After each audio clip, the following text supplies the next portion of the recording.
الفاتحة.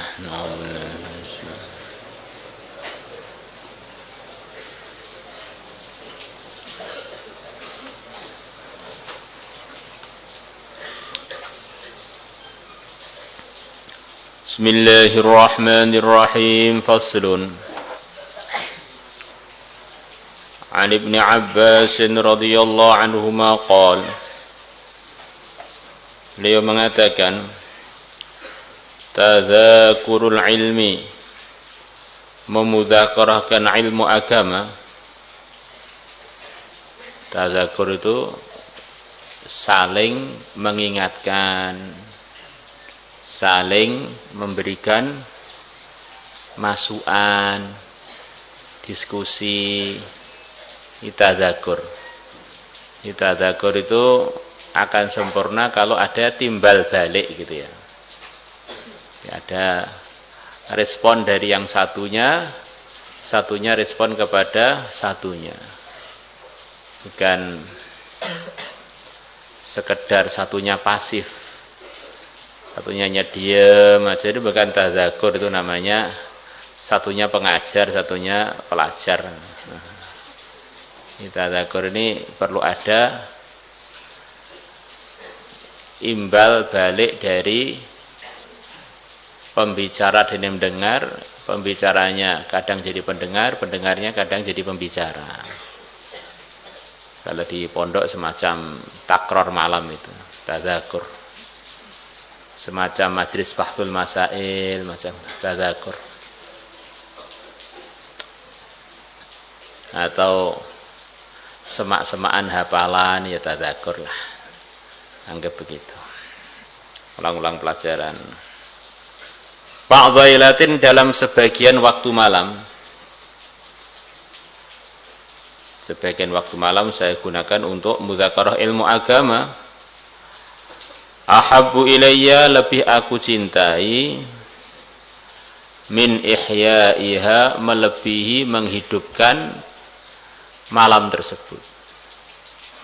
Menghidupkan malam itu minimalnya kebanyakan malam untuk ibadah. Ihya'ul lailah itu maksudnya semalaman. Maksudnya semalaman, mayoritas malam minimal untuk ibadah.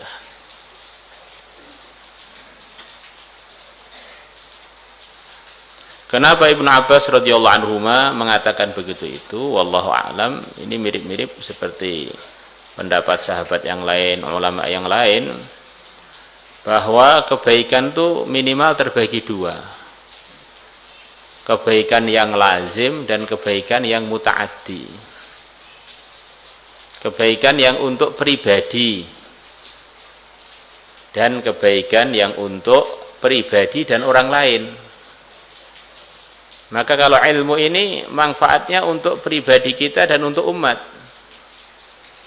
Kalau ibadah tampaknya secara zahir itu ya untuk diri kita sendiri. Maka andaikan malam itu enggak bisa dikumpulkan antara ibadah dan majlis keilmuan, majlis keilmuan adalah lebih afdal. Karena dari majlis keilmuan muncul semua kebaikan, dimulai kebaikan yang terbesar yaitu iman. Kok bisa Pak? Iya, dakwah iman itu asalnya dari keilmuan. Dalilnya, wa ma arsalna min qablika mir rasulin illa nuhi ilaihi annahu la ilaha illa ana fa'budun.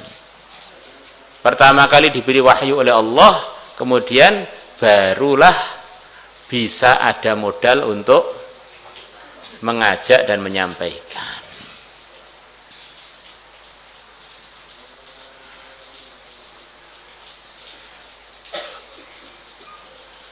Maka diceritakan dalam kitab Manhal Latif, yang mulia Nabi besar Muhammad SAW, beliau masuk masjid, ngelihat di masjid ada dua majelis. Satunya majelis zikir, satunya majelis ilmu. Yang mana keduanya itu kebaikan. Seperti Ibnu Abbas tadi. Namanya menghidupkan malam dengan ibadah itu kebaikan.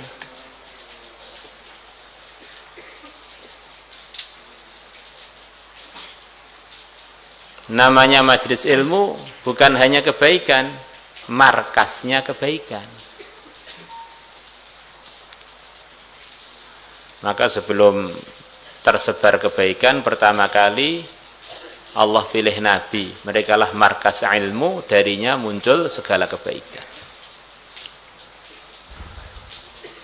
Maka yang mulia Nabi besar Muhammad SAW bergabung dengan majelis ilmu, tidak bergabung dengan majelis zikir. Maka para ulama yang mensyarih hadis ini berkomentar, dari majelis zikir tidak muncul keilmuan, dari majelis ilmu muncul zikir dan macam-macam kebaikan yang lain. Jadi kalau Nabi duduk di majelis zikir, nanti duduk di cabang. Kalau Nabi duduk di majelis ilmu, duduk di pusat. Kita sebagai pelajar harus memahami tingginya posisi keilmuan di dalam Islam. Para anbiya terbaik selepas beliau-beliaunya adalah para ilmuwannya umat Muhammad. Nahnu ma'asyiral anbiya'i la nurathu ma taraknahu shadaqatun. Kami semua para nabi tidak diwarisi oleh siapapun. Di para anbiya ini ajib, dipilih oleh Allah untuk menerima wahyu, menerima ilmu, diperintahkan untuk hidupnya berjuang menyampaikan ilmu itu kepada umat. Diciptakan itu untuk manfaatnya umat. Maka seluruh nabi itu tidak ada yang meninggalkan warisan. Semua yang ditinggalkan harus untuk umat. Maka yang mulia Nabi besar Muhammad sallallahu alaihi wasallam ketika beliau wafat punya macam-macam tinggalan. Namanya fadak, salah satu tempat namanya ini dan itu. Maka oleh para sahabat yang dipimpin oleh Sayyidina Abu Bakar, semua tinggalannya Sayyidul Anbiya untuk umat. Maka datanglah Sayyidah Fatimah radhiyallahu taala anha, dan juga Sayyidina Ali merestui kedatangannya, menanyakan perihal ini kepada Sayyidina Abu Bakar. Wahai Abu Bakar, sebagaimana umumnya orang, bahwa tinggalannya orang tua adalah untuk para pewarisnya, untuk anaknya. Satu-satunya anaknya Nabi adalah saya yang masih ada. Kenapa tinggalannya ayah saya enggak diberikan kepada saya? Maka Sayyidina Abu Bakar menerangkan kepada Sayyidah Fatimah dan Sayyidina Ali bahwa para anbiya itu tertibnya berbeda. Yang mana ilmu urusan ini belum sampai kepada Sayyidah Fatimah dan belum sampai kepada Sayyidina Ali urusan ini. Yang mana cerita ini diceritakan dalam Bukhari dan dalam kitab-kitab lain. Yang akhirnya jadi dalil orang-orang Syiah bahwa para sahabat sepakatan menggolimi Sayyidah Fatimah dan keluarganya. Akhirnya mereka diantara ibadahnya harian, ketika sholat mereka mesti ada kunut, diantara isinya kunut melaknat Sayyidina Abu Bakar, karena dianggap ini termasuk orang paling dolim kepada keluarga Nabi. Padahal umpama Sayyidina Abu Bakar memberikan fadak dan beberapa tinggalan yang lain kepada keluarga Nabi, justru itulah ainul zulmi, itulah yang namanya tidak tepat dalam penempatan. Sekian banyak hadis yang semakna dengan hadis yang barusan kita sampaikan. Nahnu ma'asyiral anbiya'i la nurathu ma taraknahu shadaqah, apa yang kami tinggalkan adalah sedekah untuk umat. Innama warrathna al-ilma, hanyalah kami, sesungguhnya kami mewariskan ilmu agama. Faman akhadahu faqad akhadha bihadzin wafirin. Siapa yang mendapatkan ilmu itu, dia telah mendapatkan bagian warisan yang banyak. Tambah banyak mewarisi yang mulia Nabi besar Muhammad sallallahu alaihi wasallam. Maka dalam riwayatnya Abu Nuaim dari Rasulullah sallallahu alaihi wasallam, nanti pada hari kiamat akan ada timbangan amal. Saya ulang lagi bahwa timbangan amal itu letaknya di dunia ini. Kita ini di dunia ini masih cukup lama. Nanti mati ditanya pertanyaan kubur juga di dunia ini. Lepas itu hari kiamat dunia hancur, bukan hilang, hancur. Selepas hancur kita dibangkitkan dari kubur kita masing-masing. Maknanya kita masih di dunia juga. Yang itu adalah arti yang lumayan jelas dari surat Idza Zulzila ketika kita membacanya dengan merenung. Cerita hari kiamat, dari bumi yang itu juga kita bangkit bergerak ke mahsyar. Ini keterangan Bapak ini dari mana? Kita kok nggak pernah mendengar. Ya kamu nggak pernah merenung ketika membaca surat Idza Zulzila. Idza zulzilatil ardu zilzalaha wa akhrajatil ardu athqalaha wa qala al insanu ma laha yawma idzin tuhadditsu akhbaraha bi anna rabbaka awha laha. Ini semuanya idza zulzila, ini kejadian sudah kiamat, kemudian hari kebangkitan, kemudian bumi menjadi saksi kepada semua yang ada di atas bumi dari kalangan manusia dan jin. Terus gimana terusannya? Yauma yasdurun nasu ashtatan liyura a'malum, bangkit dari kuburnya untuk dihisab. Faman ya'mal mithqala dzarratin khairan yarah wa man ya'mal mithqala dzarratin syarran yarah. Ini semuanya di dunia ini. Kemudian sampai penerimaan catatan amal kanan kiri di dunia, timbangan amal di dunia, minum telaga Kautsar atau enggak diizini minum di dunia ini. Selepas selesai semuanya, keputusan terakhir resmi, sebagian lulus masuk surga, sebagian masuk surganya mampir dulu ke neraka, sebagian kekal abadi di neraka. Maka kita baru meninggalkan dunia selepas melewati jembatan menuju planet lain. Maka ketika di timbangan amal, yang ditimbang macam-macam. Di antara yang diceritakan, yang ditimbang di sana adalah tintanya para ulama dibandingkan dengan darahnya para syuhada. Tintanya para ulama ditimbang dengan darahnya para syuhada. Yang ditimbang bukan ulamanya loh, tintanya, baru tintanya. Belum amalannya para ulama yang lain. Yuzanu midadul ulama bidima'is syuhada.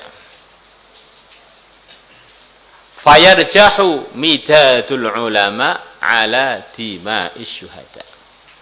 Maka ternyata tinta-tintanya para ulama lebih berat harganya di sisi Allah, melebihi darah-darahnya syuhada, melebihi orang-orang yang bukan alim tentu saja, yang berjuang sampai wafat dalam perjuangan, dan wafatnya bukan wafat biasa, wafat terbunuh.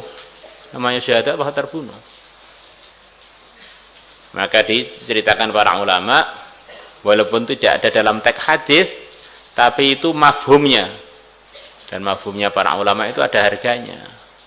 Maka sebagian syuhada tanya, kok bisa nyawa kami dihargai di bawahnya tinta itu bagaimana? Maka para ulama mengatakan, para malaikat itu menerangkan kepada yang telah ditimbang itu, kalian tahu fadilahnya jihad fisabilillah, berjuang fisabilillah dari mana? Ya dari tulisan-tulisannya para ulama. Iya, kalian itu cabang dari tintanya ulama. Bagaimana cabang akan bisa lebih tinggi dari pusatnya?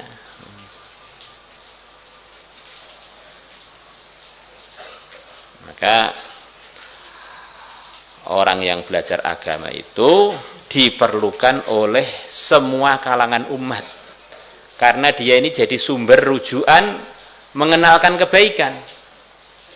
Para penguasa perlu disuplai para ulama, para orang-orang yang berjuang perlu disuplai para ulama, para petani-petani perlu disuplai para ulama, karena ilmu pertanian, ilmu perjuangan, ilmu pengelolaan kekuasaan sesuai dengan ridhonya Allah itu yang punya para ulama.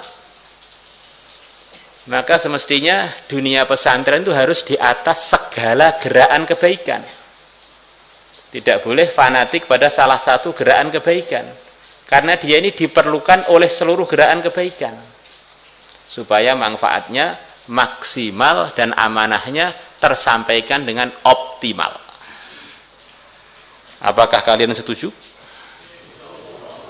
Enggak setuju itu namanya kesesatan. Wan Abi Darda radhiyallahu anhu qala la an ata'allama mas'alatan ahabbu ilayya min qiyami lailatin. Sungguh aku belajar satu masalah agama, ahabbu ilayya, lebih aku cintai, min qiyami lailatin, melebihi ibadah sepanjang malam. Karena ibadah itu manfaatnya secara umum untuk pribadi. Kalau masalah ilmu itu bisa manfaat untuk umat sampai pojok-pojok dunia. Tentu itu bukan alasan untuk kita enggak ibadah. Saya tadi sudah deresan 1,5 jam, sudah kebanyakan, nanti kalau malam juga tahajud lagi khawatir kebanyakan pahala, bukan begitu itu. Karena diantara fadilahnya qiyamul lail adalah mardhatun lirrabb, mendatangkan ridhonya Allah. Orang kalau rutin sholat tahajud akan mudah jadi orang soleh. Manhatun lil itsm, menghalangi orang yang mengerjakannya dari berbuat dosa. Sudah ngaji, sudah wiritan, sudah berjuang, kok masih nakal aja. Mungkin memang malam nggak pernah tahajud. Ya, resep tahajudnya belum dia kerjakan, akhirnya belum tertahan dari macam-macam fitnah kemaksiatan. Wa madradhatun lidda'i minal jasadi, dan rutin tahajud adalah menolak penyakit dari jasad kita. Olahraga sudah, minum suplemen sudah, minum pil kita sudah, minum susu, telur madu, ginseng, campur oli sudah. Kok enggak sehat-sehat? Oh, karena enggak pernah tahajud umumnya gitu.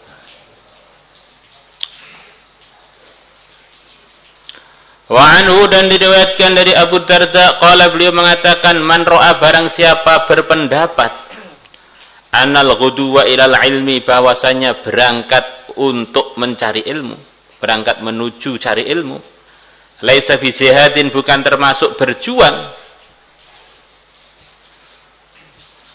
faqad naqasa fi ra'yihi wa aqlihi, maka sungguh dia telah kurang dalam pendapatnya dan akalnya. Orang ini memang kurang benar, ada kurang pinternya.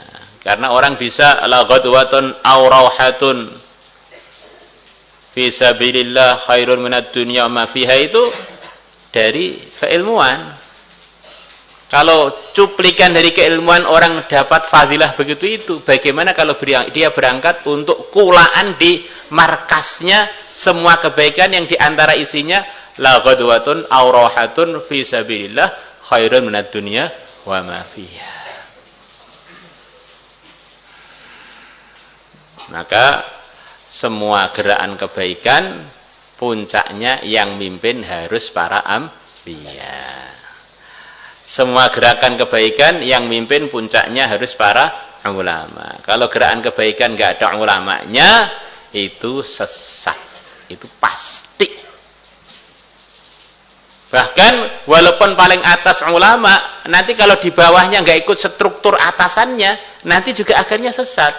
Karena nggak ada ilmunya. Al-ilmu nurun. Ilmu adalah pelita, cahaya. Akhirnya seperti orang berangkat ke tempat yang gelap, nabrak sana, nabrak sini. Itu sudah harus dipahami dengan sepakat urusan ini. Wa qala Syafi'i rahimahullah, talabul ilmi, mencari ilmu, afdalu minan nafilati, adalah lebih utama melebihi ibadah sunnah. Pokoknya kita ngomong gerakan jamaah tabligh. Ini yang menggerakkan adalah ulama alumni Diuban. Yang dari Diuban itu telah muncul sekian banyak gerakan kebaikan, diantaranya namanya jamaah tabligh. Yang mana Syekh Ilyas di zamannya diantara sepantarannya termasuk berprestasi. Maka punya karya gerakan berjuang fisabilillah. Yang terkenal, beliau ini kalau ngajar itu termasuk guru yang sangat-sangat disiplin. Murid kok maju, hafalannya keliru sedikit, suruh mundur lagi, ngulang. Suruh berdiri. Wah, kalau melihat murid nggak prestasi itu, beliau ngamuknya setengah mati itu Syekh Ilyas. Termasuk di antara pelajar waktu itu, termasuk pelajar yang sangat disiplin, dan selepas jadi pengajar, ngajar sekian lama, juga termasuk pengajar yang sangat disiplin di pelajarannya. Kalau sudah pelajarannya mulwi Ilyas muda, pada ketakutan muridnya. Nanti kalau nggak bisa, mesti dimarahi habis-habisan oleh Syekh Ilyas itu. Di antara ceritanya, Syekh Ilyas itu begitu itu. Kemudian putra-putra beliau dipondokkan, di antara yang masyhur adalah Syekh Yusuf.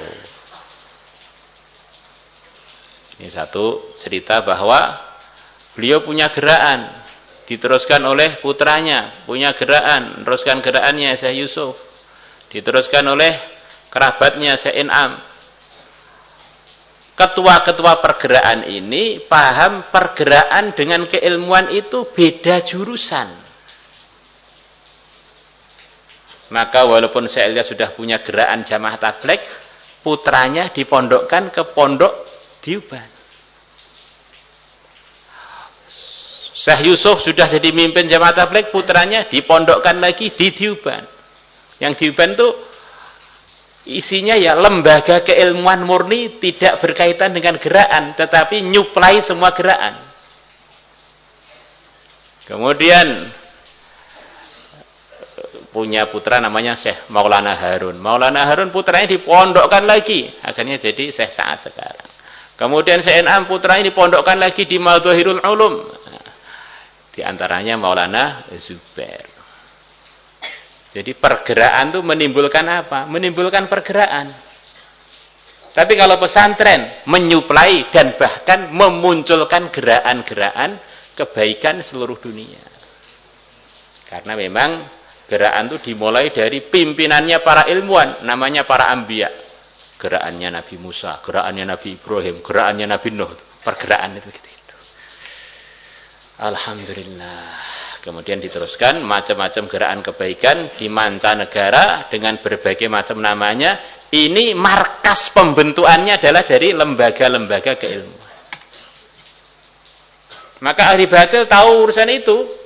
Maka kalau mereka mau menghentikan kebaikan, yang dihentikan atau melemahkan bukan gerakannya, sumber-sumbernya dilemahkan, pesantrennya dirusak, pesantrennya diberi fikir-fikir yang melemahkan untuk yakin kepada keilmuannya. Akhirnya dari pesantren terjadi kelemahan, akhirnya suplai kepada umat lemah, akhirnya merosotlah macam-macam gerakan kebaikan yang ada pada umat.